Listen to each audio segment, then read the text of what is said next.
দিশানি আর ওর বান্ধবীরা রাস্তায় দাঁড়িয়ে আছে। এই টাইমে রবি এই রাস্তা দিয়ে যায়। রাস্তাটা বেশ নিরিবিলি, তাই রবিকে শাস্তি দেওয়ার জন্য ওরা এই জায়গাটায় বেছে নিয়েছে। কিছুক্ষণ এভাবে দাঁড়িয়ে থাকতে থাকতে ওরা দেখল রবি আসছে। দিশানি রবিকে দেখে এগিয়ে গিয়ে রবির সামনে দাঁড়ালো। রবি দিশানিকে দেখে চমকে উঠে বলল, দিশানি, তুমি এখানে কি করো একা একা? দিশানি লজ্জা লজ্জা মুখ করে বলল, প্রেমপত্রের উত্তর তো এভাবে একা একাই দিতে হয়, তাই ভাবলাম তুমি তো এই রাস্তা দিয়েই যাও, আর এখানে তেমন একটা লোকজন থাকে না, তাই আমি তোমার প্রেমপত্রের উত্তর এখানেই দেব। রবি দিশানির কথা শুনে ওকে জিজ্ঞাসা করল, তো কি সিদ্ধান্ত নিলে? দিশানি মুখ ভার করে বলল, তুমি নাকি হাত কেটে রক্ত দিয়ে চিঠি লিখেছ। এটা শুনে আমি খুব কষ্ট পেয়েছি জানো। আচ্ছা, হাতের কোথায় কেটে গেছে তোমার? একটু দেখাও না আমাকে। রবি আমতা আমতা করে বলল, কাটা জায়গা তো মিশে গেছে।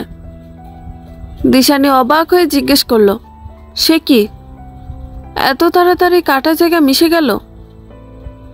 এই চিঠি তো তুমি আমাকে কালকেই দিলে, তাহলে এত তাড়াতাড়ি কাটা দাগ মিশে গেল কিভাবে? ম্যাজিক নাকি?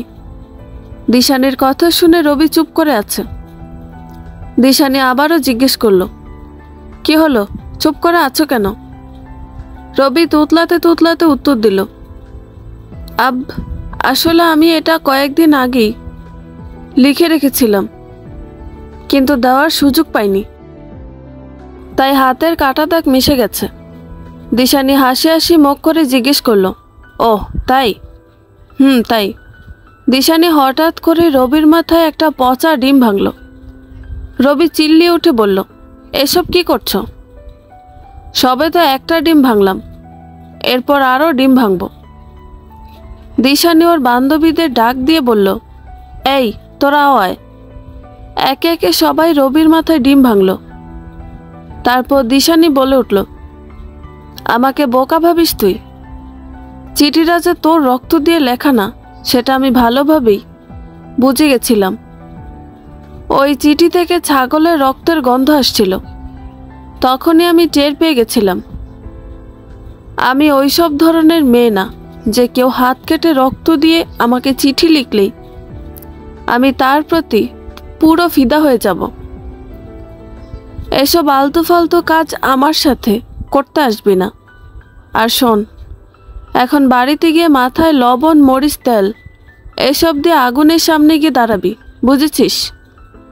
তাহলে ডিমবাজি খেতে পারবি। যা এখান থেকে, দূর হ। আর একবার এসব কাজ করলে না তোকে জুতো পিটা করব। যা ভাগ। এই মেয়ে, তুমি কাকে জুতো পিটা করবে? কথাটা দিশানির কানে আসতেই দিশানি পেছনে তাকায় আর দেখে নীলাদ্রি দাঁড়িয়ে আছে। তার মানে কথাটা নীলাদ্রি বলেছে। দিশানি নীলাদ্রিকে দেখে ওর দিকে ভ্রু কুঁচকে তাকায়। নীলাদ্রির চোখ যায় রবির দিকে। ও রবির কাছে গিয়ে জিজ্ঞেস করে, তোমার এই অবস্থা কি করে হলো রবি? দিশানি পেছন থেকে উত্তর দিল, আমি করেছি। ওর মাথায় পচা ডিম ভেঙেছি আমি আর আমার বান্ধবীরা। নীলাদ্রি জিজ্ঞেস করল, এরকম কেন করেছো তুমি? তুমি জানো না ও তোমার সিনিয়র? দিশানি রেগে গিয়ে উত্তর দিল, আপনারা তো বাজে কেন? কোনো কারণ আছে তাই ওর এই অবস্থা করেছি, আমি অকারণে কিছু করি না।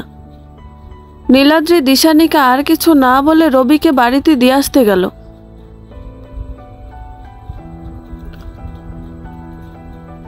পরের দিন স্কুলে দিশানি সহ বান্ধবীরা রবি আর নীলাদ্রি প্রিন্সিপাল স্যারের রুমে দাঁড়িয়ে আছে। প্রিন্সিপাল স্যার দিশানিকে জিজ্ঞেস করলেন, দিশানি, তুমি আর তোমার বান্ধবীরা মিলে রবির মাথায় পচা ডিম ভেঙেছ কেন? এইসব বেয়াদবি আমি আমার স্কুলে বরদাস্ত করব না। নীলাদ্রি বলে উঠল, স্যার, ও সিনিয়রদের একটুও সম্মান করে না। কথাটা শুনে দিশানি নীলাদ্রির দিকে রাগী দৃষ্টিতে তাকালো। তারপর প্রিন্সিপাল স্যারকে বলল, মাফ করবেন স্যার, শুধু এক পক্ষের কথা শুনে বিচার করলে তো চলবে না, অন্য পক্ষের কথাও শুনতে হবে। আপনি শুধু রবির কথা শুনে বিচার করছেন, এটা তো ঠিক না স্যার। কেন আমরা রবির মাথায় ডিম ভেঙেছি সেটা আপনাকে জানতে হবে। ঠিক আছে, তাহলে আমরা আগে দিশানির কথাই শুনি। দিশানি, তুমি বলো। দিশানি রবির দিকে তাকিয়ে বলল, ছেলেমেয়েরা সব উচ্ছন্নে গেল স্যার। এই বয়সে পড়াশোনা করবে কি তা না, রক্ত দিয়ে প্রেমপত্র লিখে বেড়াচ্ছে। প্রিন্সিপাল স্যার চশমাটা ঠিক করে নড়ে চড়ে বসে বললেন, যা বলতে চাইছো ক্লিয়ার করে বলো। জি স্যার, তাহলে শুনুন। দিশানি রবির করা সব কীর্তিকলাপের কথা প্রিন্সিপাল স্যারকে বলল। নীলাদ্রি রবির কীর্তিকলাপ শুনে বোকা বনে গেল। প্রিন্সিপাল স্যার রবির ওপর প্রচুর বিরক্তি আর হতাশামূলক দৃষ্টি নিয়ে বললেন, শেষে কিনা ছাগলের রক্ত দিয়ে চিঠি? কোন গ্রহের মানুষ রে তুই? যা ভাগ এখান থেকে। তোর যা শাস্তি পাওয়া দরকার ছিল তা দিশানি দিয়ে দিয়েছে। আমার আর নতুন করে কোনো শাস্তি দেওয়ার প্রয়োজন নেই। আর শোন, এইরকম কাজ করার আগে 10 বার ভাববি। এখন তোদের পড়াশোনা করার সময়, প্রেম করার নয়। আমার কথা বুঝেছিস? রবি হ্যাঁবোধক মাথা নেড়ে ক্লাসরুমের দিকে গেল। ওর সাথে সাথে সবাই প্রিন্সিপাল স্যারের রুম থেকে বের হয়ে গেল। দিশানি রবির পেছন পেছন গিয়ে রবিকে ডাক দিয়ে জিজ্ঞেস করল, নিজে দোষ করে আবার আমার নামে প্রিন্সিপাল স্যারের কাছে নালিশ করেছ? তোমার সাহস তো কম না। আরেকবার মাথায় ডিম ভাঙানোর ইচ্ছে হয়েছে বুঝি? রবি ভয়ে ভয়ে উত্তর দিল, না না, আমি নালিশ করিনি। আমার ঘাড়ে কটা মাথা যে আমি তোমার নামে প্রিন্সিপাল স্যারের কাছে নালিশ করব? ওই নীলাদ্রি তো আজ সকালে জোর করে প্রিন্সিপাল স্যারের কাছে নিয়ে গেল আমাকে তোমার নামে নালিশ করার জন্য। দিশানি ভ্রুকুঁচকে জিজ্ঞেস করল, তোমার সাথে যে ছেলেটা ছিল ওই নীলাদ্রি? আচ্ছা, তুমি এখন ক্লাসে যাও। রবি চলে গেলে দিশানি মনে মনে ভাবতে থাকে, এই দিয়ে 2 বার দোষ করলেন আপনি নীলাদ্রি বাবু। এর শাস্তি তো আপনাকে পেতেই হবে। এইবার পচা টমেটো দিয়ে শাস্তি দেব আপনাকে, দাঁড়ান। এই কথা বলে দিশানি অট্টহাসিতে মেতে উঠল। নীলাদ্রি পরের দিন ক্লাস শেষ করে বাড়ি ফিরে যাচ্ছে। এমন সময় কেউ ওর পিঠে কিছু একটা ছুঁড়ে মারে। নীলাদ্রি পেছনে তাকিয়ে দেখে কেউ একজন নীলাদ্রিকে পচা টমেটো ছুঁড়েছে। ও এদিক ওদিক তাকায়, কিন্তু কাউকে দেখতে পায় না। আবার সামনে ঘুরতেই একসাথে অনেকগুলো পচা টমেটো নীলাদ্রিকে ছুঁড়ে মারা হয়। এবারও নীলাদ্রি কাউকে দেখতে পায় না, কিন্তু মনে মনে বুঝতে পারে এটা নিশ্চয়ই দিশানি আর ওর দলবলের কাজ। নীলাদ্রি কোনো রকমে লোকজন এড়িয়ে নিজের বাড়ি চলে যায়। আর এদিকে দিশানি আর ওর দলবল অট্টহাসিতে ফেটে পড়ে। মেঘা দিশানিকে জিজ্ঞেস করে, এবারও যদি প্রিন্সিপাল স্যারের কাছে আমাদের নামে নালিশ করে? দিশানি বেশ ভাব নিয়ে বলে, করুক না, কি আর হবে তাতে? কিছু তো করতে পারবে না। নীলাদ্রি বাড়িতে ফিরতে ওর মা জিজ্ঞেস করে, নীলু, তোর এই অবস্থা কেন? দেখে মনে হচ্ছে বাইরে থেকে টমেটো দিয়ে হোলি খেলে এসেছিস। টমেটো দিয়ে আবার হোলি খেলা যায় নাকি মা? একটা ল্যাজ ছাড়া হনুমান আমার এই অবস্থা করেছে। ল্যাজ ছাড়া হনুমান? নীলাদ্রি উত্তর দিল, এসব বাদ দাও এখন। আমি জামা পাল্টে আসি, তুমি আমাকে খেতে দাও, খুব খিদে পেয়েছে আমার।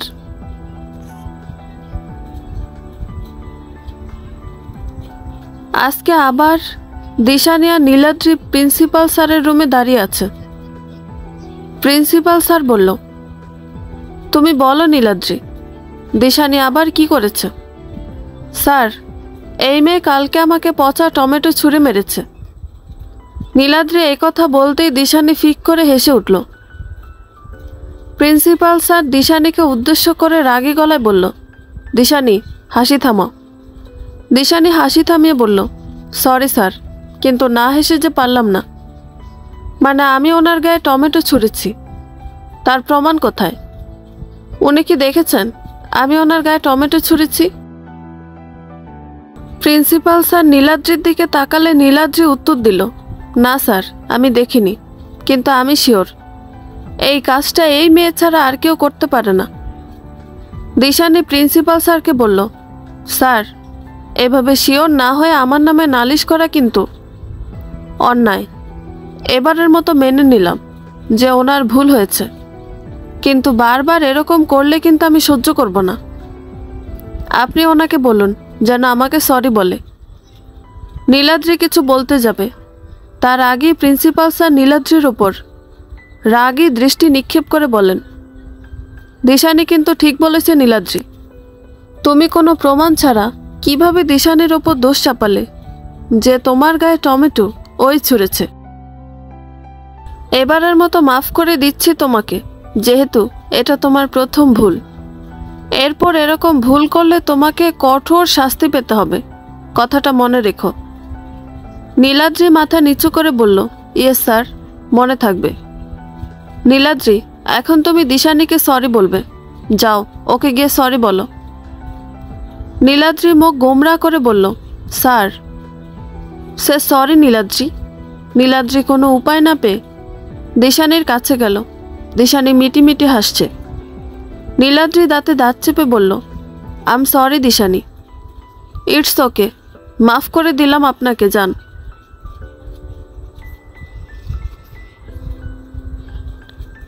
প্রিন্সিপাল স্যারের রুম থেকে বের হওয়ার পর নীলাদ্রির মুখ রাগে পুরো লাল হয়ে গেছে। দিশানি নীলাদ্রিকে দেখে মুখ থেকে চ বর্গীয় আওয়াজ করে নীলাদ্রিকে বলল, ইস বেচারা, হেরে গেলেন তো, আমাকে উল্টো সরি বলতে হলো। তো শুনুন, আমার সাথে পাঙ্গা নিতে আসবেন না, আর বেশি মাতব্বরি করতে যাবেন না, তাহলেই কিন্তু ফাঁসবেন। রাগ করবেন না, আপনার ভালোর জন্যই বলছি। সেই দিন দেখলাম আপনাকে আপনার সিনিয়ররা টিস করছে, অথচ আপনি কিছুই বললেন না, ভয় পেয়ে চুপ করে রইলেন। আমার সাথে তো ভালোই লাগতে আসেন, সিনিয়রদের সাথে পারেন না বুঝি। সিনিয়রদের সামনে ভেজা বেড়াল হয়ে থেকে লাভ নেই, ওরা শুধু খাটিয়ে নেয়, ছেঁচড়া পোলাপাইন সবগুলা। এই আমাকেই দেখুন, কি পরিমাণ গুন্ডি মেয়ে আমি। সিনিয়রদের একটুও ভয় পাই না, অন্যায় মেনে নেই না। আপনিও গুন্ডা হয়ে যান দেখি, আপনার চেহারার সাথে এসব ভেজা বেড়াল টাইপ চেহারা একদমই যায় না, একটু স্মার্ট হন। নীলাদ্রি ভ্রুকোসকে দিশানের কথা শুনছে। দিশানি আবার বলল, আর একটা কথা বলবো, এটাই শেষ। অনেকগুলো কথাই তো বললে, এটা কেন বাদ রাখবে? এটাও বলে ফেলো, আমি শুনছি। আপনার গায়ে টমেটো আমিই ছুঁড়েছি, কথাটা বলেই দিশানি এক দৌড়ে ওখান থেকে কেটে পড়ল। নীলাদ্রি ওখানে হাঁ হয়ে দাঁড়িয়ে আছে আর ভাবছে এটা মেয়ে না অন্য কিছু। তবে আগের কথাগুলো ভালোই বলেছে। দিশানি রাস্তা দিয়ে যাচ্ছে আর গান গাইছে, দস্যি দস্যি আমি দস্যি মেয়ে, ছুটি পাড়ায় পাড়ায় ছুটি বনে বনে। হঠাৎ করে দিশানি গান থামিয়ে বলতে শুরু করলো, ধুর, এখানে আমি বন পাবো কোথায়? তাহলে গানটা এখন আমার নিয়মে গাইতে হবে। দস্যি দস্যি আমি দস্যি মেয়ে, ছুটি পাড়ায় পাড়ায় ছুটি স্কুলে স্কুলে। হ্যাঁ, এইবার ঠিক আছে, কি সুন্দর নিমিষের মধ্যে গান মিলিয়ে ফেললাম। How genius I am. হি হি। দিশানি বাড়ি ফিরতেই ব্যাগ কাঁধ থেকে ছুঁড়ে ফেলে দিল, তারপর মা মা করে চিৎকার শুরু করে দিল। দিশানির মা বিরক্ত হয়ে বললেন, কি হয়েছে, এমন করে চিল্লাচ্ছিস কেন? খিদে পেয়েছে, খেতে দাও। দিশানি এই কথা বলতেই দিশানির মা ওর কান টেনে ধরল আর বলল, কতবার বলবো স্কুল থেকে ফিরে জায়গার জিনিস জায়গায় রাখবি? সারাদিন দস্যিপনা করে শান্তি হয় না যে বাড়িতে এসো শুরু করে দিয়েছিস। দিশানি কিউট ফেস করে ওর মাকে জড়িয়ে ধরে বলল, এরকম করো কেন মা? পরে গুছিয়ে দেবনি, এখন খেতে দাও। এভাবে বেশ কটা মাস কেটে গেছে। দিশানি সে একই রকম চঞ্চল আছে, তবে নীলাদ্রি ভেজা বেড়াল থেকে জংলি বেড়াল হয়েছে। আজ দিশানিদের স্কুলে সাংস্কৃতিক অনুষ্ঠান, সবাই যে যার কাছে ব্যস্ত। নীলাদ্রি একটা কালো রঙের খাদি কাপড়ের পাঞ্জাবি পরেছে, সাথে সাদা চোস পায়জামা, হাতে কালো রঙের ঘড়ি। নীলাদ্রি কাজ করছে, এমন সময় ওর চোখ যায় গেটের দিকে। একটা মেয়ে, যার পরনে ছাইরঙা গোলাপি পাড়ের কটন সিল্ক শাড়ি, কানে ঝুমকো, হাত ভর্তি চুড়ি। মেয়েটি স্কুলের ভেতরে ঢুকছে আর নীলাদ্রি তার দিকে এক ধ্যানে চেয়ে আছে। মেয়েটার কেউ নয়, দিশানি। ওর চুলে আজ 2 বেনির জায়গায় খোপা করে ফুল লাগানো। দর্শিনী মেয়েটাকে আজ অপরূপা লাগছে। নীলাদ্রির চোখ এখনো দিশানিতে আটকে আছে। সৌম্য নীলাদ্রিকে এভাবে দেখে নীলাদ্রিকে একটা ধাক্কা দিয়ে ব্রুকুসকে জিজ্ঞেস করল, কিরে নীলাদ্রি, যে মেয়েকে সহ্যই করতে পারিস না, তাকে কি এত দেখছিস? ব্যাপারটা কিন্তু ঠিক লাগছে না।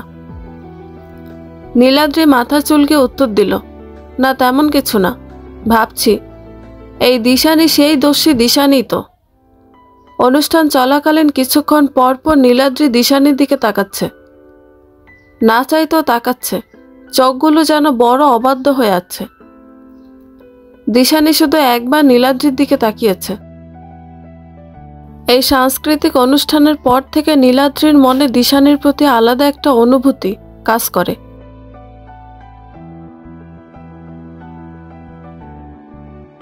নীলাদ্রি ওর ক্যামেরাতে একটা ছবি খুব যত্ন সহকারে দেখছে।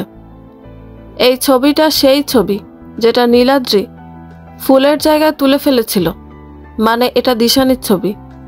এভাবে দিন যেতে যেতেই একদিন নীলাদ্রি ওর অজানা অনুভূতিকে অনুভব করতে পারল। এই অজানা অনুভূতির নাম ভালোবাসা। কিন্তু দিশানিকে এসব বলে লাভ নেই, ও কি বুঝবে এসবের কিছু? আবার পচা ডিম বা টমেটো ছুঁড়ে মারবে না তো? নীলাদ্রি একদিন দিশানিকে প্রপোজ করে। দিশানি ওখানেই অবাক হয়ে যায়। ও কিছু না বলে ওখান থেকে চলে আসে। দিশানির কেন জানি নীলাদ্রিকে কোনো শাস্তি দিতে ইচ্ছে করছে না। নীলাদ্রি কোনো উপায় না পেয়ে দিশানিকে চিঠি লেখা শুরু করে। একের পর এক চিঠি দিতে থাকে নীলাদ্রি দিশানিকে। দিশানির মনও গলতে শুরু করে। প্রিয়, শুধুই প্রিয়? ও না, দিশু পাখি, এটা বলে ডাকবো তোমায় এখন থেকে। তোমাকে এই নামে কিন্তু শুধু আমি ডাকবো, প্রিয় দিশু পাখি। আচ্ছা, তুমি আমার উপরে ঠিক কি জাদু করেছো বলো তো? যে ছেলেটা তোমাকে সহ্য করতে পারতো না, সেই এখন তোমার প্রেমে হাবুডুবু খাচ্ছে। তোমার টানা টানা চোখ দুটো আমায় মাতাল করে ফেলে। তোমার টোল পড়া গালের হাসিতে আমি হারিয়ে যাই। তোমার দোষীপনাগুলোকে দেখতে এখন বড্ড বেশি করে ভালো লাগে। তুমি কি জানো, তোমার বিরক্ত হয়ে ভ্রু কুঁচকে থাকা মুখটা দেখতে বড্ড মিষ্টি। তুমি কি জানো, তোমার শাড়ি পরলে কতটা বেশি সুন্দরী লাগে। আরেকটা কথা, আমার সাথে প্রেম না করলেও চলবে, শুধু অপেক্ষাটুকু করো আমার জন্য, যেন আমি উপযুক্ত হয়ে তোমার হতে পারি। শুধু বলো, অপেক্ষা করব তোমার জন্য, ব্যাস, তাহলেই হবে। ভালোবাসি দিশু পাখি, তোমায় অনেক বেশি ভালোবাসি। ইতি, নীলাদ্রি। চিঠিটা পড়ে দিশানির মুখে হাসির রেখা ফুটে ওঠে। দিশানি নিজেও বাধ্য মেয়ের মতো চিঠির অপর পৃষ্ঠায় লিখে দিল, অপেক্ষা করব। এটা দেখে নীলাদ্রির মুখে হাসির রেখা ফুটে উঠল। এভাবে দিনের পর দিন কাটতে লাগলো। দিশানির এসএসসি পরীক্ষা, নীলাদ্রির এইচএসসি পরীক্ষা শেষ হলো। ওদের দুজনের মধ্যে আজকালকার সো কল্ড প্রেম চলে না। নীলাদ্রি রাতে একটা ভয়েস মেসেজ পাঠায়, সকালে দিশানি একটা ভয়েস মেসেজ পাঠায়, ব্যাস এইটুকুই চলে ওদের মধ্যে। নীলাদ্রির মেডিকেলে অ্যাডমিশন হয়, আর এইদিকে দিশানি ইন্টার পড়তে থাকে। ভালোই চলছিল সব কিছু, কিন্তু কিছুদিনের মধ্যেই দিশানির বাবা মারা যায়। তারপরেই নিজের মানুষগুলো বদলাতে থাকে। দিশানির বড় ভাই দিশানির পড়াশোনার দায়িত্ব নিতে অস্বীকার করে দেয়। কোনো রকমে দিশানি এইচএসসি পাশ করে, তারপরে ওর বড় ভাই নির্ঝরের সাথে ওর বিয়ে দিয়ে দেয়। বিয়ের আগে শুধু দিশানি নীলাদ্রিকে বলেছিল যেন ভালোভাবে প্রতিষ্ঠিত হয়ে ওঠে। তারপর দিশানি নীলাদ্রির সাথে আর যোগাযোগ করার সুযোগ পায়নি। নীলাদ্রি দিশানির বিয়ের পর খুব ভেঙে পড়েছিল, কিন্তু দিশানির শেষ মেসেজের কারণে ও নিজেকে শক্ত করে তোলে। এভাবেই দিশানি আর নীলাদ্রির ভালোবাসার ইতি ঘটে। আচ্ছা, সত্যি কি ইতি ঘটেছে, নাকি নতুন কিছু সূচনা হতে চলেছে ওদের জীবনে? বর্তমানে নীলাদ্রির চেম্বারে নীলাদ্রি আর দিশানি বসে আছে। দিশানি নীলাদ্রিকে জিজ্ঞেস করল, আপনি কেন ডেকেছেন আমায়, এখন বলুন। নীলাদ্রি বলল, এমন পাল্টে গেলে কেন? দিশানি নিচের দিকে তাকিয়ে বলল, কোথায় পাল্টে গেছে, আগের মতোই তো আছে। প্লিজ মিথ্যা কথা বলো না। আমি শুনেছি তুমি তোমার সংসারে সুখী নও। গত 1 বছর ধরে তোমার শ্বশুর বাড়ির লোক তোমার সাথে খারাপ ব্যবহার করে। আপনি এসব কি করে জানলেন? মেঘার থেকে শুনেছি। ও, মেঘা আপনাকে সব বলে দিয়েছে? আগে এটা বলো, তুমি ওদের অন্যায়ের প্রতিবাদ কেন করছো না? আগের মতো সাহস পাই না। কোথায় জানি আমার সাহসগুলো সব হারিয়ে গেছে। তবুও দিন 2 হলো মুখ খুলেছি, তাদের সকল খোঁটার উত্তর দিই। সাহসগুলো আবার ফিরিয়ে আনার চেষ্টা করো। হয়তো আর পারবো না। কেন পারবে না? পারতে হবে। জানো, তোমাদের মেয়েদের জন্যই আজ সমাজে মেয়েদের এত করুণ পরিস্থিতি। তোমরা মেয়েরা নিজেদের প্রতিবাদ নিজেরা করতে পারো না বলেই এতটা অত্যাচারিত হও। আর কত এরকম থাকবে? আগের দিশানিকে ফিরিয়ে আনো, আর তার সাথে আরো সাহস যুক্ত করে প্রতিবাদ করো। আর একদিন তোমার হাজব্যান্ডকে নিয়ে আমার চেম্বারে এসো, দেখি আমি তোমাদের জন্য কি করতে পারি। দিশানি হেসে বলল, লাভ নেই, অলরেডি ডিভোর্স ফাইল হয়ে গেছে। কোর্ট আমাদের 3 মাস সময় দিয়েছে, আর আমি নিজেও চাই না এই সম্পর্ক আর ঠিক হোক। তবে নীলাদ্রি, আমি আপনার কথা রাখার চেষ্টা অবশ্যই করব। আমার সেই প্রতিবাদী রূপটাকে আবার জীবন্ত করে তুলব। এই তো, এটাই তো চাইছিলাম। আর শোনো, তোমার ননদিনীটি নিজেকে অতিমাত্রায় চালাক মনে করে। ওকে আমার থেকে দূরে থাকতে বলে দিও। দিশানি নীলাদ্রিকে পিঞ্চ মেরে বলল, আপনি ভয় পাচ্ছেন নীরাকে? ভয় না, আসলে এই ধরনের মেয়েদের থেকে যতটা দূরে থাকা যায় ততই মঙ্গল। দিশানি বাড়ি ফিরতে সুজাতা ওকে কথা শোনাতে আরম্ভ করে দিল। দিশানির ফিরতে ফিরতে প্রায় 9টা, 9:30 বেজে গেছে। বেশ অনেকক্ষণ কথা হয়েছে দিশানি আর নীলাদ্রির মধ্যে। একসাথে ডিনারও করেছে দুজন।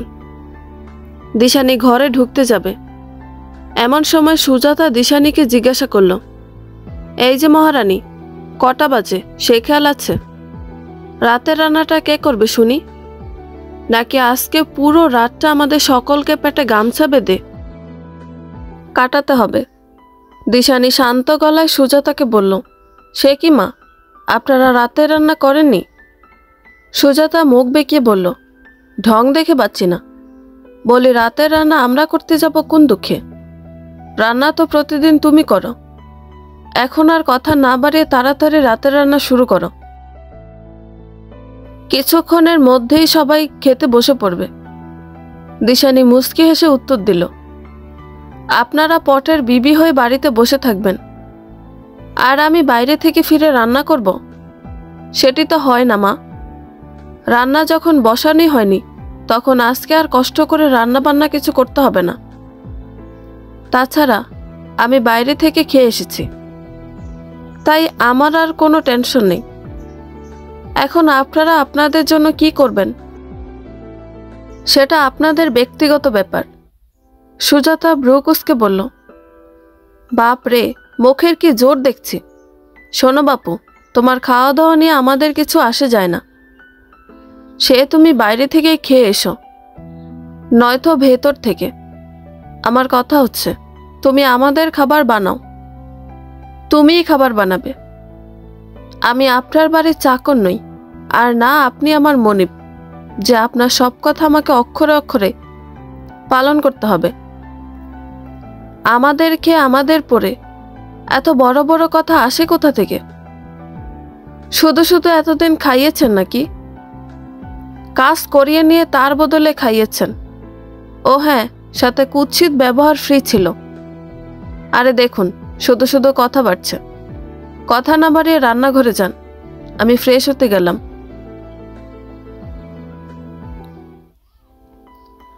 খাবার টেবিলে সবাই বসে আছে রাতের খাবার খাওয়ার জন্য, কিন্তু ওদের টেবিলে কোনো খাবার নেই। দিশানি ঘর থেকে বের হয়ে জল খেতে এসে দেখে সবাই ওভাবে বসে আছে। দিশানি ওদের সামনে জগ থেকে জল ঢেলে খেয়ে নিল। তখনই নির্ঝর ওকে জিজ্ঞাসা করল, আমরা কি আজ খালি পেটে থাকব? খাবার কই? সেটা আমি কি করে জানব? কেন, তোমার জানার কথা না এটা?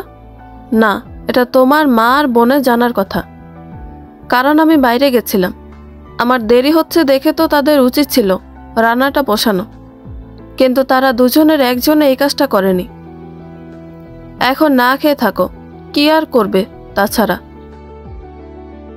নির্ঝর দিশানি চুলের মুঠি ধরে বলতে লাগলো, এই, তোর সাহস হয় কি করে আমার মা বোনকে কাজ করতে বলার?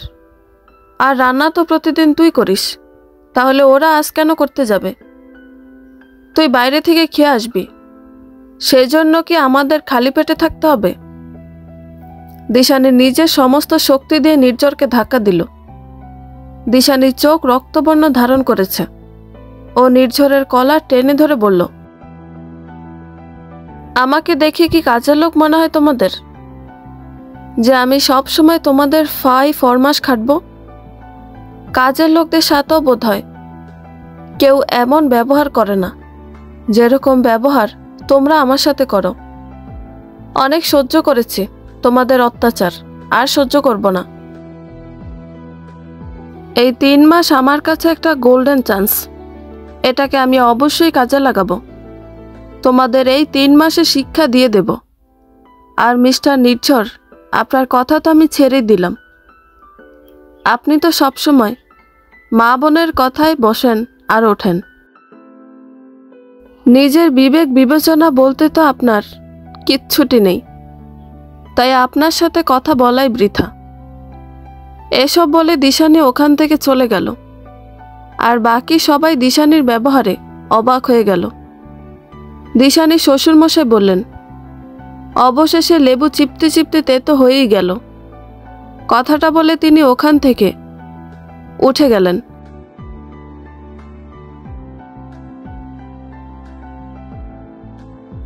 সকালবেলা দিশানি রান্নাঘরে যেতেই সুজাতা আজকের রান্নার মেনু বলতে শুরু করে। তখনই দিশানি সুজাতাকে থামিয়ে দিয়ে বলে, আমি এখন থেকে আমার ইচ্ছা মতো রান্না করব। আপনাদের অর্ডার অনুযায়ী রান্না করতে গেলে আমি নিজের জন্য একটুও সময় পাই না। আমার উচিত নিজেকে সময় দেওয়া। আর আপনি এখন একটা কাজ করুন, ঘরগুলো ময়লা হয়ে আছে, গিয়ে পরিষ্কার করুন। সুজাতা দিশানির কথা শুনে অবাক হয়ে বলল, আমি ঘর পরিষ্কার করব? কেন, আপনি কি কানে শুনতে পান না? আমি তো আপনাকে সেটাই বললাম। যান, কাজগুলো চট করে করে ফেলুন, না হলে কিন্তু আজকে ওই ঘর আর পরিষ্কার হবে না। আচ্ছা, করছি। এই তো গুড গার্ল, যান। সুজাতা ঘর পরিষ্কার করতে গেল। অপর পাশ থেকে নীরা বৌদি বৌদি করে চিৎকার করছে। দিশানি নীরার ঘরে এসে জিজ্ঞাসা করল, কি হয়েছে তোমার? এমন সারার মতো চেঁচাচ্ছ কেন? কি, তুমি আমাকে ইনডাইরেক্টলি সার বললে? আমি আবার এভাবে কখন বললাম? আমি তো জাস্ট কথার কথা বলেছি। তুমি তো সত্যি সত্যি নিজেকে সার ভাবতে শুরু করে দিলে দেখছি। আচ্ছা বাদ দাও, আমার গ্রিন টি কোথায়? আজকে আমি গ্রিন টি বানাইনি। কেন? তুমি জানো না আমি সকালে ঘুম থেকে উঠে গ্রিন টি খাই? জানি তো, না জানার কি আছে? তাহলে বানাওনি কেন? এই বাড়িতে একমাত্র তুমি গ্রিন টি খাও, তাছাড়া অন্য সবাই চা খায়। শুধুমাত্র তোমার জন্য আলাদা করে আমি গ্রিন টি বানাতে পারবো না। বানাতে পারবে না মানে? তার মানে তুমি বলতে চাইছো আমি সকালে গ্রিন টি খাবো না? দিশানি মুস্কি এসে উত্তর দিল, সে কি, তা কেন হতে যাবে? গ্রিন টি খাবে না কেন? অবশ্যই খাবে, কিন্তু নিজে বানিয়ে খাবে। নীরা অবাক হয়ে বলল, কি, নিজে বানিয়ে খাবো? হ্যাঁ, নিজে বানিয়ে খাবে। একটু তো স্বনির্ভর হও, আর কত অন্যের ঘরে বসে বসে খাবে। নীরা দাঁতে দাঁত চেপে উত্তর দিল, কালকে ডক্টর নীলাদ্রির সাথে দেখা করতে গিয়েছিলে তাই না? নয়তো এত জোর তোমার মধ্যে আসার কথা না। ওনার সাথে কি এত কাজ তোমার? ওনার থেকে দূরে থাকবে, বুঝেছ? দিশানি হাততালি দিয়ে বলল, থ্যাংক ইউ মনে করিয়ে দেওয়ার জন্য। আসলে আমি ভুলে গেছিলাম, ডক্টর নীলাদ্রি তোমাকে সাবধান করতে বলেছে। তুমি যেন ওর পিছনে না লাগো তাই। নীরা ব্রুকুসকে জিজ্ঞেস করল, ডক্টর নীলাদ্রি সত্যি এই কথা বলেছে নাকি তুমি বানিয়ে বলছো? বালাই ষাট, বানিয়ে বলতে যাব কেন? উনি আমাকে যা বলতে বলেছে আমি তোমাকে তাই বলেছি। সুজাতা ঘর পরিষ্কার করতে করতে ক্লান্ত হয়ে গেছে। আসলে কোনো কাজ না করে সারাদিন বসে বসে খেলে যা হয় আর কি। ইনি নিজে কাজ না করলে অন্যকে দিয়ে কাজ করিয়ে নিতে বেশ পটু। দিশানি নীরাকে কথাগুলো বলে আবার রান্নাঘরে চলে এলো। নীরা সুজাতাকে খুঁজছে। সুজাতাকে কোথাও না পেয়ে রান্নাঘরে এসে দিশানিকে বলল, বৌদি, মা কোথায়? মাকে দেখেছ? তোমার মা ঘর পরিষ্কার করছে। নীরা অবাক হয়ে বলল, মা ঘর পরিষ্কার করছে? দিশানি উত্তর দিল, হ্যাঁ গো করছে। আসলে আমিই করতে বলেছি। উনি যত কাজ করবেন ততই সুস্থ থাকবেন, বরং কাজ না করলেই তাড়াতাড়ি বুড়িয়ে যাবেন। তাই কাজ করতে বলেছি। ভালো করিনি বলো? নীরা দাঁতে দাঁত চেপে উত্তর দিল, তুমি আবার কখনো খারাপ করতে পারো নাকি? ভালোই করো। বুঝেছো যখন, তখন তুমিও নিজের কাজ নিজে করো।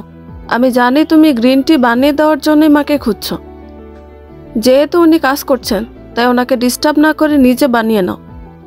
সামান্য গ্রিন টি তো, এইটুকু বানানোর যোগ্যতাও তোমার নেই। দিশানি শেষ কথাটা নীরার ইগোতে লাগলো, তাই দিশানিকে বলল, আমি নিজেই বানাচ্ছি আমার গ্রিন টি, ওয়েট। নীরা গিয়ে গ্রিন টি বানালো। কাপে ঢেলে চুমুক দিতে নীরার মুখটা দেখার মতো হয়ে গেল। দিশানি জিজ্ঞেস করলো, কি গো নন্দিনী, গ্রিন টির টেস্ট ভালো হয়নি বুঝছি? খুব বেশি তেতো হয়ে গেছে। সমস্যা নেই, খেয়ে নাও। একদিন টেস্ট খারাপ হলে কিছু হয় না, খেয়ে নাও। নীরা কোনো রকমে গ্রিন টি শেষ করে কাপ রাখতে রান্নাঘরে এলো। তখনই দিশানি বলল, নীরা, বাথরুমে কাপড় রাখা আছে, চটপট করে গিয়ে কেচে ফেলো, যাও।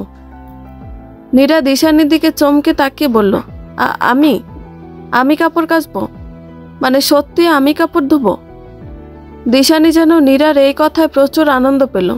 ও হেসে বলল, কেন গো, নিজেকে ধোয়ার প্ল্যান আছে নাকি? এই তোমার এরকম কোনো প্ল্যান থাকলে আমাকে বলতে পারো। আমি তোমাকে সাবান জল ছাড়াই ধুয়ে দেব, লাগলে বলো কিন্তু। তোমার জন্য আমি আছি। What nonsense. আচ্ছা বৌদি, তুমি আজ তোমার মধ্যে আছো? কি থেকে কি বলছো বলো তো? এতদিনই বরং আমি নিজের মধ্যে ছিলাম না, আজই নিজের মধ্যে আছি। তার জন্যই তো যার যার যে শিক্ষা প্রয়োজন সেই শিক্ষাই দিচ্ছি। আর কথা বলে সময় নষ্ট করো না তো, যা কাপড়গুলো ধুয়ে নিয়ে এসো। আমি পারবো না। দেখো, একদম না করবে না বলে দিচ্ছি। যদি কাপড়গুলো না ধো, তাহলে তোমাকে আজকে না খাইয়ে রাখবো। ভেবে দেখো, না খেয়ে থাকবে নাকি? কালকে রাত্রেও কিন্তু কিছু খাওনি, না খেয়ে থাকতে হয়েছে কালকে। আজকেও কি সেটা চাও? নীরা মনে মনে ভাবল, না না, এটা একদম করা যাবে না। সামান্য কটা কাপড়ই তো ধুয়ে দিই। নীরা একটু ভেবে উত্তর দিল, আচ্ছা আমি কাপড় ধুয়ে দিচ্ছি। নির্ঝর সেই কখন থেকে দিশানিকে ডেকে চলেছে, কিন্তু দিশানি রুমেই আসছে না। অনেকক্ষণ পর দিশানি রুমে এসে বলল, কি হয়েছে, ডাকছো কেন?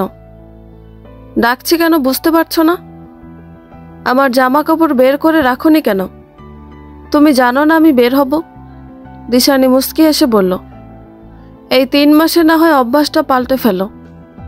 এই কয়দিন নিজে জামা কাপড় বের করে নাও।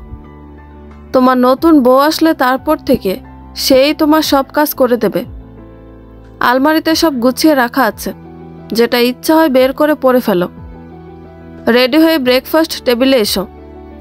দিশানি ঘর থেকে বের হতে নেবে, তখনই পেছন থেকে নির্জর দিশানির হাত টেনে ধরল।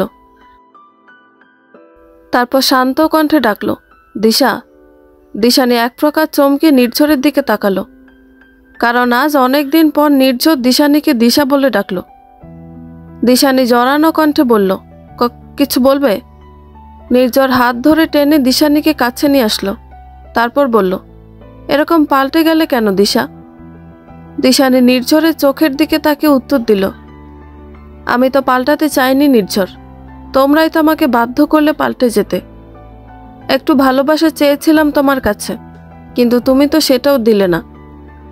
ভালোবাসা তো দূরেই থাকলো, আমি তো তোমার কাছে সম্মানটুকু পেলাম না। নির্ঝর দিশানির দুগালে হাত রেখে বলল, কোনোদিনই কি সম্মান দেইনি তোমাকে? দিয়েছ, কিন্তু যখন আমার সম্মানের সবচেয়ে বেশি দরকার ছিল তখন দাওনি। দিশানি কথাটা বলে নিজেকে নির্ঝরের কাছ থেকে ছাড়িয়ে নিল, তারপর বলল, আরেকটা কথা নির্ঝর, এতটা কাছে নিয়ে এসো না আমায়। আমার এতটা কাছে আসার অধিকার তুমি হারিয়ে ফেলেছ। আমাদের ডিভোর্স হতে চলেছে। এখন আমি তোমার কাছে আসলে আমার পাপ হবে, আর আমি পাপের ভাগিদার হতে চাই না। এখন তোমার ছোঁয়া আমার কাছে বিষের মতন। আমি চাই না বিষের প্রভাবে শেষ হতে। কথাগুলো বলে দিশানি ঘর থেকে বের হয়ে গেল, আর নির্ঝর একটা দীর্ঘশ্বাস ফেলে নিজের কাজে মনোযোগ দিল। দিশানি বাথরুমে গিয়ে দেখে নীরা কাপড় ধুচ্ছে, আর কিছুক্ষণ পর পর নিজের হাত দেখছে। নীরার হাতগুলো জলের জন্য পুরো সাদা হয়ে গেছে। দিশানি নীরাকে বলল, এই কটা তো কাপড়, তবুও ধুতে এত সময় লাগছে তোমার? নীরা, তোমার টাইম সেন্স বড্ড খারাপ। কতক্ষণ সময় লাগাবে আর? নীরা ক্লান্ত হয়ে বলল, আর কিছুক্ষণ, প্রায় হয়ে এসেছে। দিশানি নীরাকে পিঞ্চ মেরে বলল, তোমার কপালে দুঃখ আছে। শ্বশুরবাড়িতে গিয়ে তোমাকে প্রচুর ভুগতে হবে দেখছি। কোনো কাজেরই ছিঁড়ি নেই তোমার। প্রচুর কষ্ট আছে তোমার কপালে। আসল কথা হচ্ছে প্রতিদান। অন্যকে কথা শুনিয়েছ, কষ্ট দিয়েছ, তার প্রতিদান তোমাকে পেতে হবে তো, তাই না? ব্রেকফাস্ট শেষ করে সবকিছু ওভাবে ছড়িয়ে ছিটিয়ে রেখেই ঘরে চলে এলো দিশানি। ঘরে যাওয়ার আগে সুজাতাকে বলে গেছে, সুজাতা যদি এগুলো পরিষ্কার না করে তাহলে আজকে দুপুরে দিশানি নিজের জন্য ছাড়া কারো জন্য রান্না করবে না। দুপুরে সবাইকে না খাইয়ে রাখবে।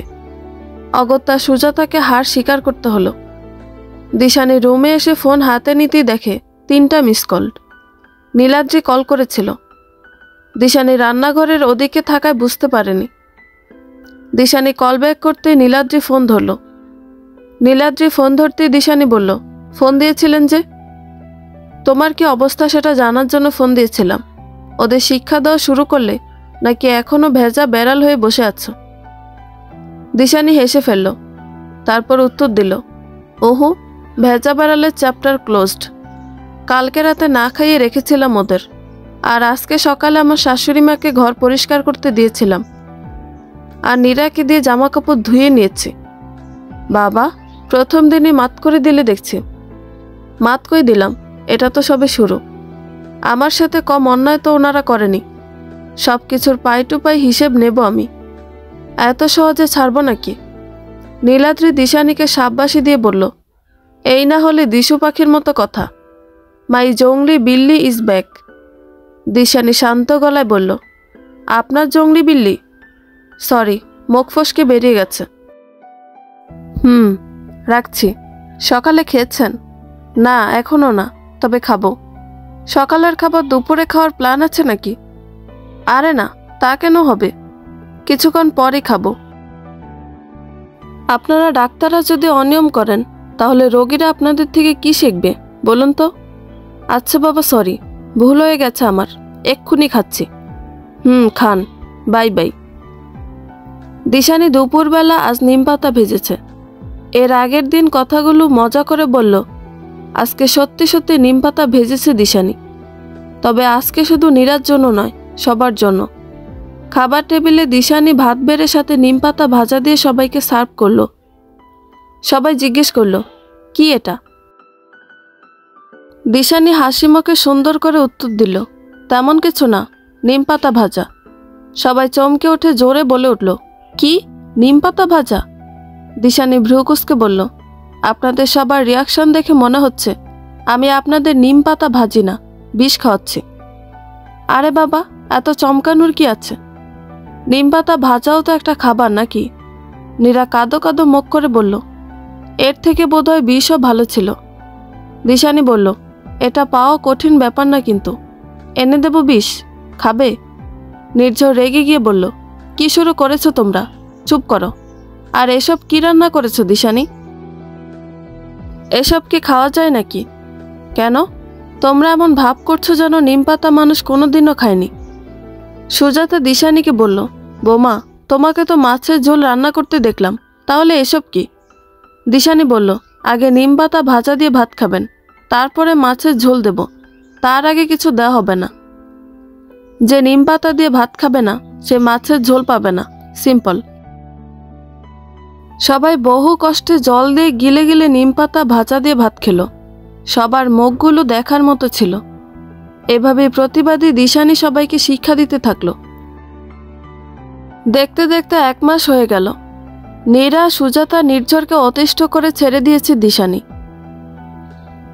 সুজাতা নির্ঝরকে বলল, ডিভোর্স যেদিন হবে দেখা যাবে, এখন থেকে মেয়ে দেখতে শুরু করে দিই, কি বলিস?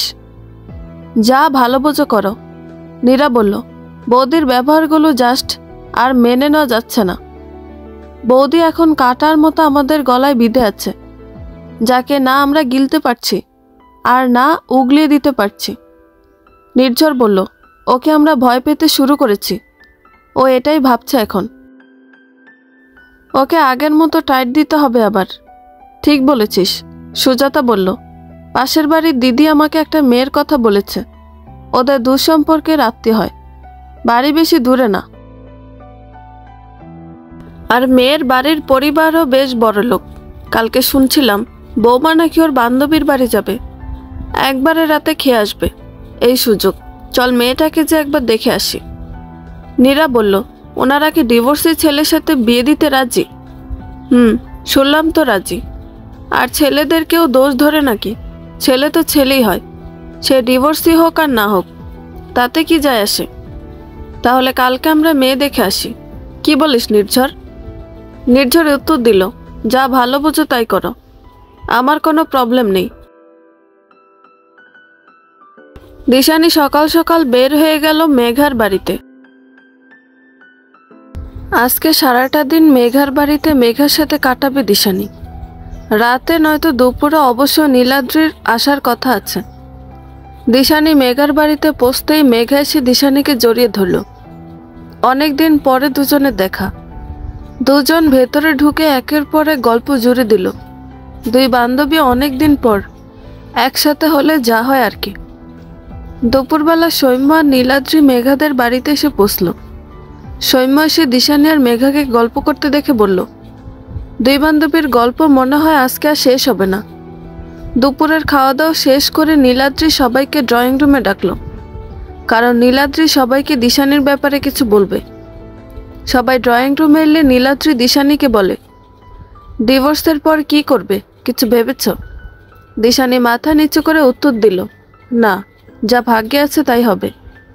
তার মানে নিজে থেকে কিছুই করবে না? কি করার আছে আমার? নীলাদ্রি দিশানিকে একটা কাগজ দিয়ে বলল, এটা ধরো। দিশানি কাগজটা নিয়ে বলল, কি এটা? নিজেই দেখো। দিশানি কাগজটা খুলে দেখল, একটা প্রাইভেট ভার্সিটির ফর্ম। দিশানি অবাক হয়ে নীলাদ্রিকে জিজ্ঞাসা করল, এই ফর্ম দিয়ে আমার কি কাজ? এটা দিয়ে আমি কি করব? কি আর করবে, ফর্ম পূরণ করে জমা দেবে। পাগল নাকি? আমি আবার নতুন করে ভার্সিটিতে ভর্তি হব নাকি? হলে ক্ষতি কি? নিজের জীবনটাকে আবার গড়তে দোষ কোথায়? নীলাদ্রি, এটা প্রাইভেট ভার্সিটির ফর্ম, আপনি বুঝতে পারছেন না, এখানে পড়া আমার পক্ষে কোনো মতেই সম্ভব না।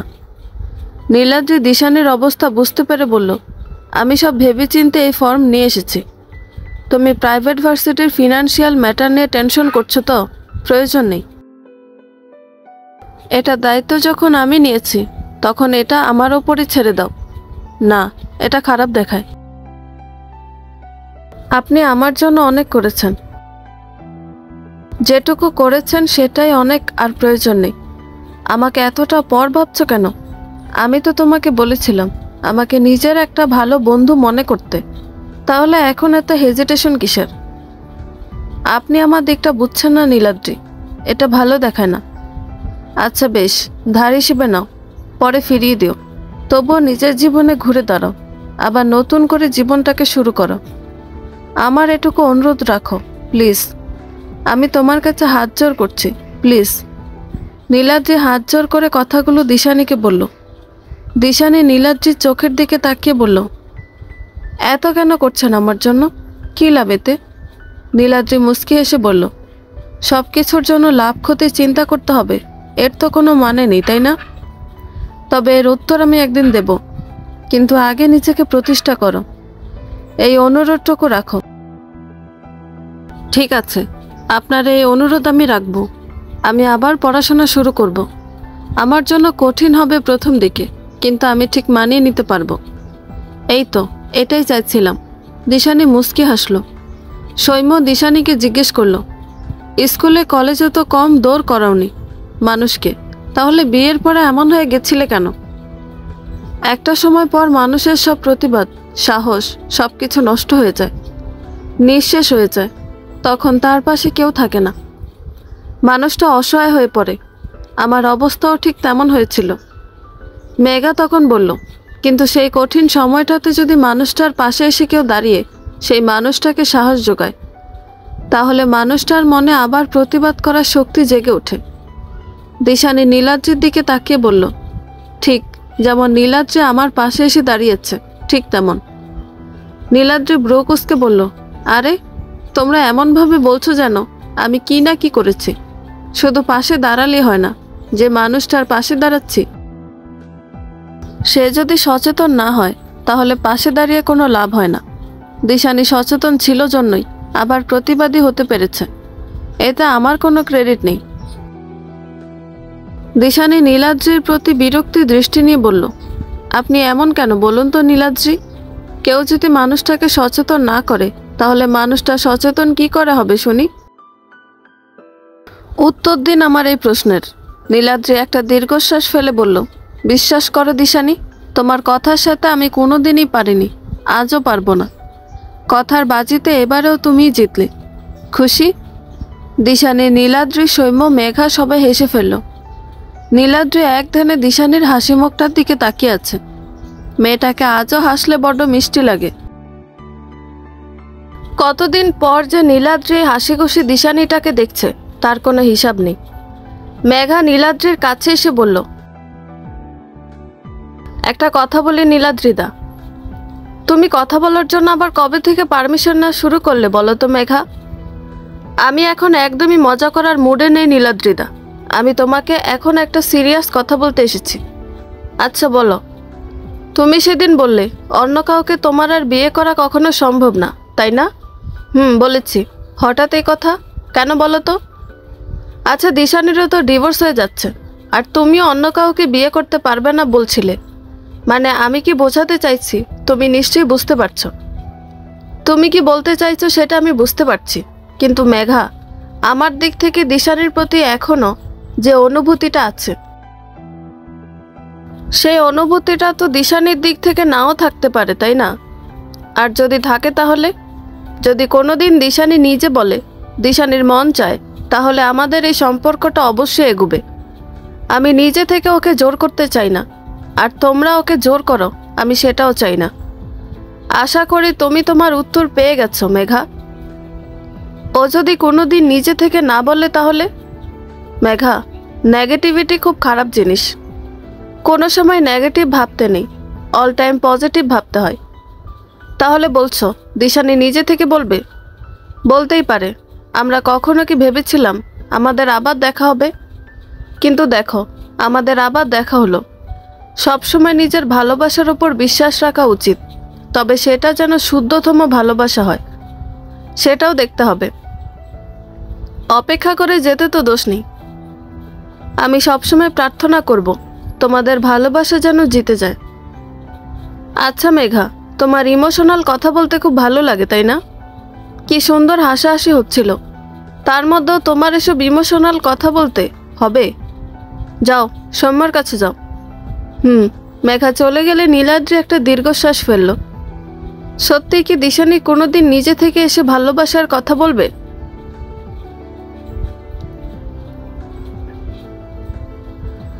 নির্ঝরা মেয়ে দেখতে এসেছে। মেয়ে দেখে সুজাতা আর নীরার খুব পছন্দ হয়েছে। সত্যি কথা বলতে, মেয়ের থেকে বেশি ওদের যেটা পছন্দ হয়েছে সেটা হলো মেয়েরা খুব বড় লোক। মেয়েটির নাম এলিনা। সুজাতা এলিনার মা বাবাকে জিজ্ঞেস করলো, আপনাদের ডিভোর্সি ছেলে নিয়ে কোনো সমস্যা নেই তো? আর এলিনা, তোমার কোনো সমস্যা থাকলে বলতে পারো মা। এলিনার মা বাবা উত্তর দিল, না না, আমাদের ডিভোর্সি ছেলে নিয়ে কোনো প্রবলেম নেই। তবে শুনলাম 2 মাস পরে নাকি ডিভোর্সটা হবে। তো কী কারণে ডিভোর্সটা হচ্ছে যদি ক্লিয়ারলি বলতেন। সুজাতা মাথা নিচু করে বলল, আসলে আপনাদের কাছে আমরা কিছু লুকোতে চাই না। আমরা আপনাদেরকে সব সত্যি কথাই বলবো।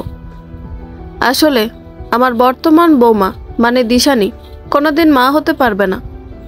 সৃষ্টিকর্তা ওকে মা হওয়ার ক্ষমতা দেননি, কিন্তু আমরা বলেছিলাম যে সন্তান নাই হতে পারে, তাতে কি করা যাবে, সবই সৃষ্টিকর্তার ইচ্ছা। কিন্তু মেয়েটা উল্টো আমার ছেলের ওপর দোষ দেয়। আর ওর ব্যবহারের কথা তো মুখে আনা যাবে না, অত্যন্ত জঘন্য ব্যবহার। আমার মেয়ে নীরাকে ওই মেয়ে সবসময় এটা ওটা শোনাতেই থাকে। আপনারাই বলুন, এরকম মেয়ের সাথে সংসার করা যায়? না না, একদমই না। চিন্তা করবেন না, আমাদের মেয়ে আপনাদের ঘর আলো করে রাখবে। আর এলিনা আপনাদের বৌমা দিশানির পুরো বিপরীত, ভীষণ মিষ্টি মেয়ে আমার। নীরা উত্তর দিল, সেটা তো দেখেই বোঝা যাচ্ছে। কি গো নতুন বৌদি, আমার দাদাকে তোমার পছন্দ হয়েছে তো? এলিনা মাথা নাড়ালো, এর অর্থ পছন্দ হয়েছে। সুজাতারা এলিনাকে দেখে ভীষণ খুশি। ডিভোর্সের পরপরই ওদের বিয়ের তারিখ ঠিক হবে। মেয়ে দেখে বের হওয়ার পর নির্ঝর সুজাতাকে বলল, মা সবকিছু কেমন যেন তাড়াহুড়ো হয়ে গেল না? মানে ডিভোর্সি ছেলেতে ওদের কোনো প্রকারের আপত্তি নেই, আবার ওদের কেমন যেন তাড়াহুড়ো, এটা আমার কাছে কেমন একটা লাগলো। সুজাতা রেগে গিয়ে বলল, আহ, সব কিছুতে তোরা এত খুঁতখুতি কেন বলতো? এটা তো আমাদের জন্য ভালো হলো। দেখ, মেয়ে সুন্দর আছে, বড়লোক পরিবার, ওদের ডিভোর্সি ছেলেতে আপত্তি নেই, ব্যাস আর কি চাই। তুই আর এসব নিয়ে ভাবিস না। যদি ভাবতে হয় তাহলে ভাব কিভাবে তোর এই বউয়ের থেকে মুক্তি পাবি।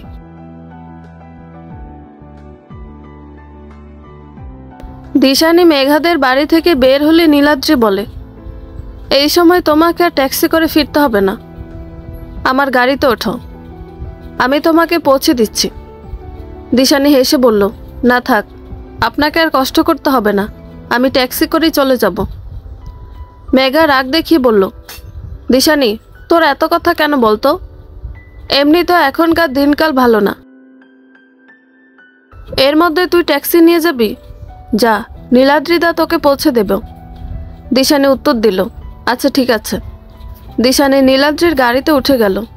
আসলে মেঘা চায় গাড়িতে ওরা যেন আলাদাভাবে কোনো কথা বলে, তাই জোর করে দিশানিকে নীলাদ্রির গাড়িতে উঠতে বলল। গাড়িতে দুজন বসে আছে। নীলাদ্রি গাড়ি চালাচ্ছে আর দিশানি বাইরের পরিবেশ উপভোগ করছে। দুজনের নীরবতার মাঝে শুধুই গাড়ি চলার আওয়াজ শোনা যাচ্ছে। নীরবতা ভেঙে নীলাদ্রি বলল, কিছুদিনের মধ্যেই ফর্মটা জমা দিতে হবে। একদিন সকালে আমার সাথে গিয়ে ফর্মটা পূরণ করে জমা দিও। দিশানি নীলাদ্রির দিকে তাকিয়ে বলল, আচ্ছা, জমা দেওয়ার লাস্ট ডেট কবে? আর 7 দিন সময় আছে। ও, আপনি তো খুব বিজি মানুষ। একটা কাজ করুন, আপনার এই 7 দিনের মধ্যে যেদিন আপনি ফ্রি থাকবেন সেদিন গিয়ে ফর্ম জমা দিয়ে আসবো না হয়? ঠিক আছে, আমি ফোন করে জানিয়ে দেব কোন দিন আমি ফ্রি থাকব। ক্লাস কবে থেকে শুরু হবে? তোমার ডিভোর্সের পরপরই ক্লাস শুরু হয়ে যাবে। আচ্ছা, কিছুক্ষণ চুপ থেকে নীলাদ্রি দিশানিকে জিজ্ঞেস করলো, ডিভোর্সের পর কোথায় থাকবে? বাপের বাড়ি চলে যাবে নাকি? এসব প্রশ্নের উত্তর নেই আমার কাছে। ভার্সিটির হোস্টেলে উঠবো হয়তো। এখনো হয়তোর মধ্যে আছো তুমি? ওই হোস্টেলে উঠবো। মেঘার সৌম্য তোমার ভার্সিটির ফর্মের ব্যাপারে আগে থেকে জানতো। মেঘার সৌম্য তখন বলেছিল তোমাকে ওদের বাড়িতে থাকতে বলবে। মেঘা ফোন করবে বলে দিয়েছে। আমি তবুও আগে থেকে বলে রাখলাম, আগে থেকে ভেবে সিদ্ধান্ত নিয়ে রেখো। আর কতজনের বোঝা হব আমি? একে আপনার ওপর আমি একটা বোঝা হয়ে গেছি, আবার মেঘা আর সৌম্যর বোঝা হওয়ার কি দরকার? তুমি নিজেকে আমার বোঝা মনে করছো দিশানি? এটা তোমার থেকে আশা করিনি আমি। বোঝাই তো। প্রথমে ছিলাম ভাইয়ের বোঝা, তারপর হলাম শ্বশুরবাড়ির বোঝা, আর এখন আপনার। আমি বোঝা ছাড়া আর কি? এরপর থেকে এসব চিন্তা আর মাথা তো আনবে না, বুঝতে পেরেছ? তোমার মুখে এসব কথা মানায় না। আমার জীবন নিয়ে তো এত চিন্তা আপনার।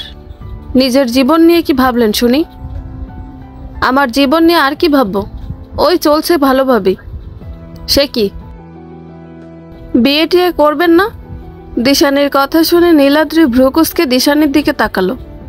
দিশানি হেসে ফেলল আর বলল, সামনে তাকান, সামনে তাকান। অ্যাক্সিডেন্ট করাবেন নাকি? নীলাদ্রি দিশানির কথা শুনে সামনে তাকালো, তারপর বলল, অ্যাক্সিডেন্ট করানোর মতো কথা বলে তো অ্যাক্সিডেন্ট হবেই, তাই না? আমি আবার অ্যাক্সিডেন্ট করানোর মতো কথা কোথায় বললাম? আমি তো আপনার বিয়ের কথা বলেছি।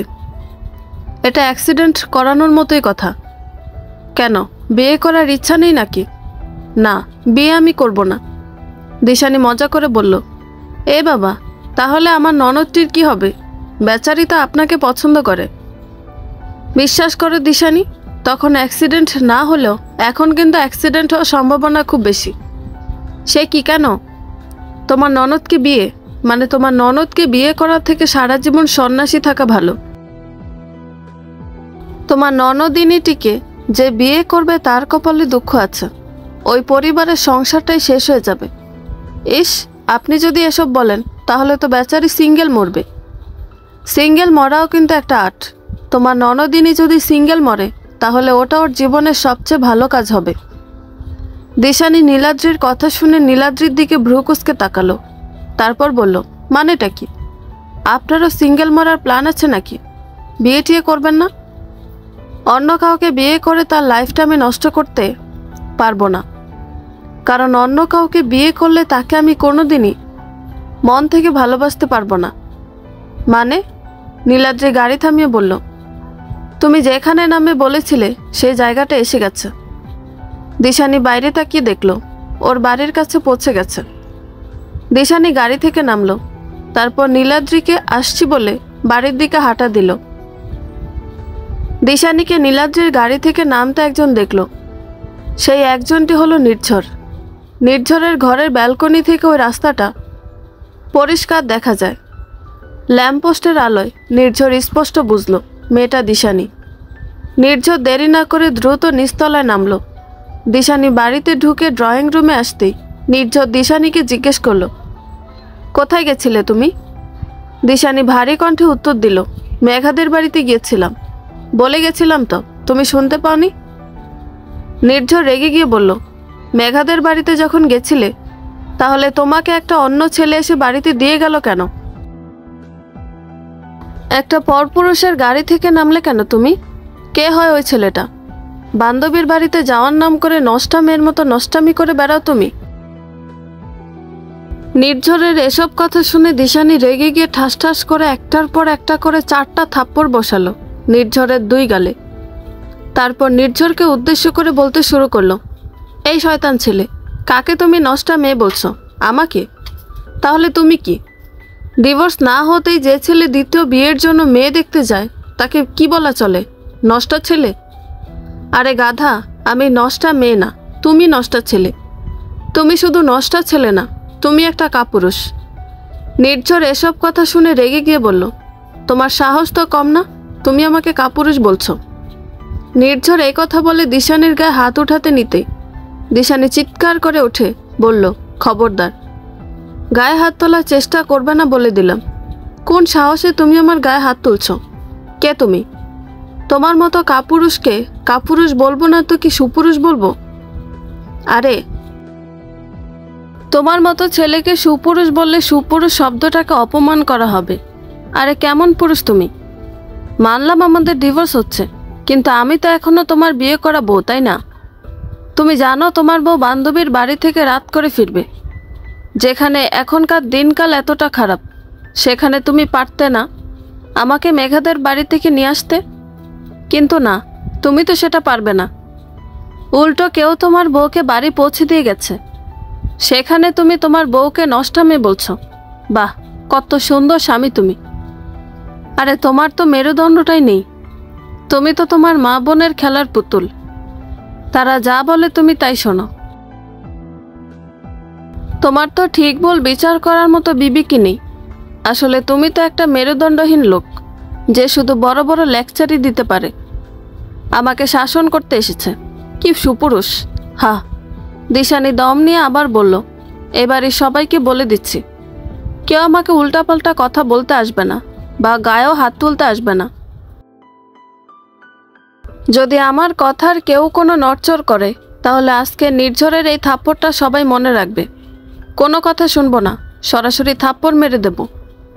দরকার পড়লে আরও বড় কাণ্ড ঘটাবো। সে যদি স্বয়ং আমার গুরুজন শাশুড়ি মা হয়, তাকেও মানব না। দিশানি এসব বলে নিজের রুমে চলে গেল। বন্ধুরা, গল্পটি ভালো লেগে থাকলে একটা লাইক করে দিবেন এবং গল্প সম্পর্কে কোনো মতামত জানানোর থাকলে কমেন্ট করতে পারেন। গল্পের বাকি অংশ শোনার জন্য চ্যানেলটি সাবস্ক্রাইব করে পাশেই থাকবেন। ধন্যবাদ সবাইকে, ভালো থাকবেন।